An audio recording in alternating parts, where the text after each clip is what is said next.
अज्ञात कारणावरून हॉटेल ग्रामपंचायतच्या स्वयंपाकघरातील पत्राच्या लोखंडी अँगलला दोरीच्या सहाय्याने रील स्टार रोहिणी निलेश पराध्ये वय 25 हिने गळफास घेऊन आत्महत्या केल्याची घटना तालुक्यातील ब्रह्मपुरी येथे घडली आहे।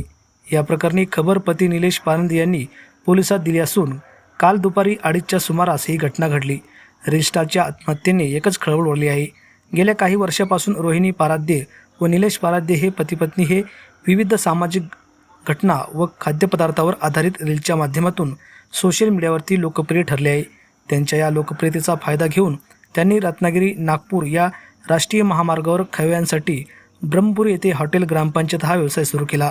या व्यवसायात ते स्थिर होऊन आणखी नवीन शाखा प्रस्थापित करत असताना अचानक पत्नी रोहिणी पराध्ये हिने अचानक गळफास घेतला। पती निलेश उपचारासाठी मंगळवेढ्याच्या ग्रामीण रुग्णालयात उपचारासाठी दाखल केले असता डॉक्टरांनी रोहिणी पराध्ये हिला मृत घोषित केले। यामुळे परिसरात एकच खळबळ उडाली आहे।